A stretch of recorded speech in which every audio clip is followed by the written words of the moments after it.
Case 6 forfeiture of shares initially issued at premium. जुन हामीले सुरुमा प्रिमियममा इस्यु गरेका थियौँ ती शेयरहरूको फोरफिचर र रिइस्यु एट डिस्काउन्ट। जुन हामीले फोरफिचर गर्यो ती शेयरलाई रिइस्यु गर्दाखेरि डिस्काउन्टमा हामीले के गर्यौँ रिइस्यु गर्यौँ। ओरिजिनली केमा थिए प्रिमियममा इस्यु गरेका थियौँ हैन त। क्वेशन नम्बर 12 पहिला यो क्वेशनलाई बुझौँ। एज जे कम्पनी फोरफिटेड 1000 शेयर्स कति शेयर फोरफिचर गर्यो 1000 अफ ₹100 इच पार भ्यालु कति 100 which were issued at 10% premium. Originally हाम्रो कति पर्सेन्ट प्रिमियममा इस्यु गरेको थियो 10%। Due to non payment of first and final ₹20 per share. यो शेयर 1000 शेयर फोरफिचर किन गरेको त भन्दा फर्स्ट एन्ड फाइनलको यो ₹20 तिरेको थिएन, त्यही कारणले गर्दा 1000 शेयर फोरफिचर गर्नु परेको थियो है त। These shares were reissued at 80 per share as fully paid up। ती जति शेयर फोरफिचर गरेका थिए ती सबै शेयरहरूलाई हामीले के गर्यौँ रिइस्यु गर्यौँ। कतिमा त भन्छ 80 पर शेयर। ₹100 शेयरलाई 80 मा हामीले के गर्यौँ रिइस्यु गर्यौँ। यसको मिनिङ ₹20 के छ त रिइस्युमा डिस्काउन्ट छ है त। ₹20 के छ यहाँ डिस्काउन्ट छ। कुरो बुझ्नुभयो। अब हेर्नुहोस् त रिक्वायर्ड सोधेको के छ त भन्दा journal is for A forfeiture B reissue and C transfer. ठिक छ ओके। अब हामी जर्नलिटीतिर लागौँ। पहिला हामीले के गर्ने जर्नलिटीको फर्मेट गर्ने। टपमा के लेख्ने journal is in the book of HGA company. Format गरौँ date particulars LF debit rupees credit rupees. अब यहाँ हामी ए भनेर लेख्ने। एमा के छ हाम्रो फोरफिचर। अब हेर्नुहोस् है फोरफिचरको एन्ट्री के हुन्छ share capital account debit to calls in arrears account to share forfeiture account. अब यसको नरेसन क्वेशन नम्बर 1 मा लेखे जस्तै गरेर लेख्नु होला है त। अब यहाँ एउटा कुरा इम्पोर्टेन्ट छ है त्यो प्रिमियमको केस हो। प्रिमियमको कुरो हेर्नुहोस् है त। प्रिमियमको कुरो यो जुन हामीले ओरिजिनली 10% प्रिमियममा इस्यु गरेका थियौँ नि यो प्रिमियम शेयर फोरफिचरको एन्ट्रीमा यहाँ रेकर्ड हुन्छ या हुँदैन पहिले त्यो कुरा बुझौँ। यदि यो प्रिमियम पाएका छौँ भने यहाँ रेकर्ड हुँदैन, पाएका छैन भने यहाँ रेकर्ड हुन्छ। अब हेर्नुहोस् त यो 10% प्रिमियमलाई पाएका छौँ कि छैन यो पाएको छौँ या छैन भन्ने कुरा एलोटमेन्टमा भर पर्छ। एलोटमेन्टको पैसा पाएका छौँ भने प्रिमियम पनि पाएका छौँ एलोटमेन्टको पैसा पाइसकेका छौँ। कुन पैसा नपाएको यहाँ फर्स्ट एन्ड फाइनल। त्यही भएर यहाँ चाहिँ प्रिमियम पाइसकेको भएर प्रिमियम यहाँ लेख्न मिल्दैन। कुरो बुझ्नुभयो ओके। अब शेयर क्यापिटलको अमाउन्ट क्यालकुलेट गरौँ कसरी। Number of shares forfeited 1000 shares into पार भ्यालु ₹100 कति हुन्छ 1 लाख। अब हेर्नुहोस् है कल सिनरको अमाउन्ट कसरी निकाल्छ हामी नम्बर अफ शेयर्स फोरफिटेड कति 1000 इन्टु फेल्ड इन्स्टलमेन्टको रेट कति हो हाम्रो ₹20 है। नतिर्ने इन्स्टलमेन्टलाई हामी के भन्छौँ कल सिनर 20 हो। कति भयो त 20000। अब हेर्नुहोस् त डेबिटमा 1 लाख क्रेडिटमा 20000 कति पुगेन 80000। यसलाई हामी के भन्छौँ शेयर फोरफिचर अकाउन्ट भन्छौँ। कुरो बुझ्नुभयो। अब यहाँ हामी बी भनेर लेखौँ। बीमा के छ हाम्रो सोधेको रिइस्यु। यहाँ रिइस्यु भनेर लेखौँ। रिइस्युको एन्ट्री के हुन्छ हेर्नुहोस् त रिइस्यु केमा गरेको छ रिइस्यु हाम्रो डिस्काउन्टमा गरेको छ। डिस्काउन्टमा रिइस्यु गरेको छ भने है त के हुन्छ हाम्रो ब्याङ्क अकाउन्ट डेबिट है त। अब यहाँ डिस्काउन्ट छ भने चाहिँ नि त्यो डिस्काउन्ट अकाउन्ट चाहिँ डेबिटमा हुन्छ तर त्यसलाई के लेख्छौँ हामी शेयर फोरफिचर अकाउन्ट भनेर लेख्छौँ। कुरो बुझ्नुभयो। To share capital account. यसको नरेसन पनि तपाईँहरूले क्वेसन नम्बर 1 मा लेखे जस्तै गरेर लेख्नु होला है त। अब यहाँ हामी अमाउन्ट क्यालकुलेसन गरौँ। पहिला हामी केबाट क्यालकुलेट गर्ने शेयर क्यापिटल अकाउन्टबाट। शेयर क्यापिटल अकाउन्ट कसरी हुन्छ कसरी क्यालकुलेट गर्छौँ नम्बर अफ शेयर्स रिइस्युड कति 1000 नै इन्टु यो शेयर क्यापिटल जहिले पनि केले मल्टिप्लाई हुन्छ भने पार भ्यालु कति हो ₹100 कति हो त 1 लाख।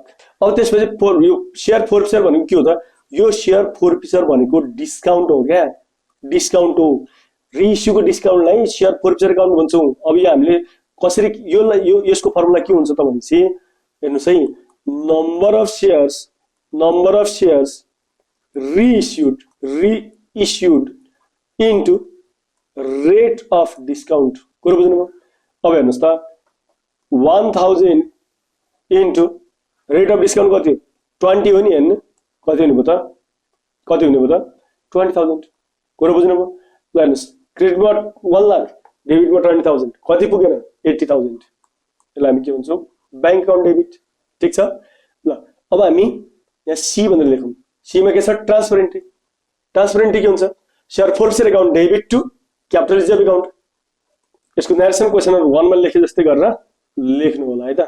अब यहाँ हामी अमाउन्ट क्याल्कुलेसन गरौँ है। यो शेयर फोर्फिचरको अमाउन्ट क्याल्कुलेसन गर्दाखेरि जहिले पनि हामीले के गर्नुपर्छ, एउटा कुरा हेर्नुपर्छ, नम्बर अफ शेयर्स रिइस्युड र नम्बर अफ शेयर्स फोर्फिटेड के छ, इक्वल छ।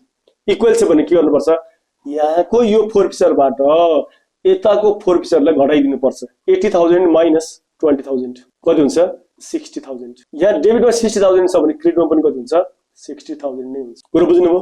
ओके, अब लागौँ हामी क्वेसन नम्बर 13 तिर है त। क्वेसन नम्बर 13 पहिला क्वेसन बुझौँ। As a company forfeited 1000 shares of ₹100 each. कति शेयर फोर्फिटेड गरेको, 1000। पार भ्यालु कति रहेछ, 100, which were issued at 10% premium. यो अघिको जस्तै हो। Due to non payment of first and final call ₹20। यो पनि अघि जस्तै हो। Out of this shares 500 shares were reissued. ल हेर्नुहोस् त, अघि हाम्रो कति थियो, 1000 शेयर्स रिइस्यु गरेको थियो, अब कति, 500 शेयर्स रिइस्यु गरेको छ है त। भनेपछि नम्बर अफ रिइस्युड शेयर र नम्बर अफ फोर्फिटेड शेयर इक्वल छैन। एट 80 पर शेयर भनेपछि 80 पर शेयरमा रिइस्यु गर्नु भनेको यहाँ डिस्काउन्टमा रिइस्यु गरेको छ। के छ, डिस्काउन्ट कति छ, ₹20 छ। डिस्काउन्ट केमा छ, रिइस्युमा डिस्काउन्ट छ। कुरा बुझ्नुभयो? अर्को के छ, नम्बर अफ शेयर्स फोर्फिटेड र नम्बर अफ शेयर्स रिइस्युड के छ, इक्वल छैन है त। कुरा बुझ्नुभयो? दोस्रो केस। तेस्रो, अब यहाँ प्रिमियम पाइसकेको छ कि छैन, प्रिमियम हामीले पाइसकेका छौँ किनकि फर्स्ट एन्ड फाइनल कल मात्रै नतिरेको। यसको पनि प्रिमियम के छ, प्रिमियम रिसिभ्ड छ। अब रिसिभ छ भने हामीले यहाँ लेख्नु पर्दैन, काम छैन यसको। अब हामीलाई सोधेको के छ त भनेपछि required journalist for A forfeiture, B reissue and C transfer. Journalist format गर्ने, फर्मेट टपक्कै लेख्ने। Journalist in the book of HGA company, format गर्ने, फर्स्ट कोलममा date, particulars, LF, debit rupees, credit rupees. अब यहाँ हामीले के गर्ने, ए भनेर लेख्ने। एमा के छ हाम्रो, फोर्फिचर। अब हेर्नुहोस् त, प्रिमियम हामीले लेख्न मिल्दैन यहाँ फोर्फिचरमा अहिले किनकि रिसिभ भइसकेको छ हो। भनेपछि अब पारको जस्तै हुने भयो। त्यही भएर यहाँ फोर्फिचरको इन्ट्री के हुने भयो त, share capital account debit to calls in arrears account to share forfeiture account. यसको नरेसन क्वेसन नम्बर 1 मा लेखे जस्तै गरेर लेख्नु होला है त। अब हेर्नुहोस् है त, अब यहाँ हामी अमाउन्ट क्याल्कुलेट गरौँ। शेयर क्यापिटलको अमाउन्ट हामीले कसरी क्याल्कुलेट गर्छौँ त भन्दा, नम्बर अफ शेयर्स फोर्फिटेड कति हुन्छ, 1000 इन्टु पार भ्यालु ₹100 कति भयो त, 1 लाख। अब यो कल्स इन एरियर भनेको नतिर्ने हो नि त। नतिर्ने इन्स्टलमेन्ट कुन हो, first and final call 20,000 shares into ₹20 कति, 20,000। अब हेर्नुहोस् त, डेबिटमा 1 लाख, क्रेडिटमा 20,000 कति पुगेन, 80,000। यसलाई हामी के भन्छौँ, शेयर फोर्फिचर अकाउन्ट। अब यहाँ हामी बी भनेर लेखौँ है त। बीमा के सोधेको छ हामीलाई, रिइस्यु। यहाँ रिइस्यु भनेर लेखौँ। अब हेर्नुहोस् त, रिइस्यु केमा गरेको छ, डिस्काउन्टमा छ है। डिस्काउन्टमा रिइस्यु गरेको इन्ट्री के हुन्छ, bank account debit, share forfeiture account debit to share capital account. यसको नरेसन क्वेसन नम्बर 1 मा लेखे जस्तै गरेर लेख्नु होला है त। अब पहिला हामी शेयर क्यापिटलको अमाउन्ट क्याल्कुलेट गरौँ है। शेयर क्यापिटलको अमाउन्ट कसरी क्याल्कुलेट गर्छौँ, नम्बर अफ शेयर्स रिइस्युड कति, 500 शेयर्स इन्टु पार भ्यालु हुन्छ रुपिस कति हुन्छ, 100 कति भयो त, 50,000। अब ध्यान दिनुहोस् है, यो शेयर फोर्फिचर अकाउन्ट जुन छ यो भनेको के हो, यो भनेको डिस्काउन्ट, रिइस्युको डिस्काउन्ट। रिइस्युको डिस्काउन्टलाई हामी के भन्छौँ, शेयर फोर्फिचर अकाउन्ट भन्छौँ। अब यो कसरी क्याल्कुलेट गर्छौँ त भनेपछि, number of shares reissued 500 shares into rate of discount कति छ हाम्रो, ₹20 कति हुन्छ त, 10,000। ठिक छ, ओके। अब हेर्नुहोस् त, डेबिट क्रेडिटमा कति छ, 50,000, डेबिटमा कति छ, 10,000 कति पुगेन, 40,000। यसलाई हामी के भन्छौँ, ब्याङ्क अकाउन्ट। कुरो बुझ्नुभयो? ओके। अब हेर्नुहोस् त, यहाँ हामीले के गर्ने, सी भनेर लेख्ने। सीमा के छ, सोधेको हामीलाई ट्रान्सफर। ट्रान्सफर इन्ट्री के हुन्छ, share forfeiture account debit to capital reserve account. यसको नरेसन क्वेसन नम्बर 1 मा लेखे जस्तै गरेर लेख्नु होला है त।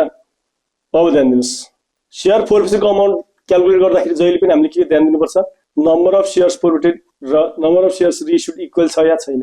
छैन भने के गर्नुपर्छ, फर्मुला युज गर्नुपर्छ। के फर्मुला, यो फोर्फिचरको अमाउन्ट डिभाइड बाई है 80,000 डिभाइड बाई जुन यो फोर्फिटेड शेयर छ नि हो त्यसले डिभाइड गर्नुपर्छ है, 1000 इन्टु हेर्नुहोस् त, यो रिइस्युडको शेयर कति हो, कति, 500 है, माइनस ल यो 10,000 जो हुन्छ, यो 10,000 शेयर फोर्फिचर, यसलाई चाहिँ लेस गर्नुपर्छ है त। यसलाई के गर्नुपर्ने हुन्छ, लेस गर्नुपर्छ ₹10,000। अब हेर्नुहोस् त, 30,000 रहन्छ। कुरो बुझ्नुभयो? यहाँ कति हुने भयो त, 30,000। अब हेर्नुहोस्, डेबिटमा 30,000 छ भने क्रेडिटमा पनि कति हुन्छ, 30,000।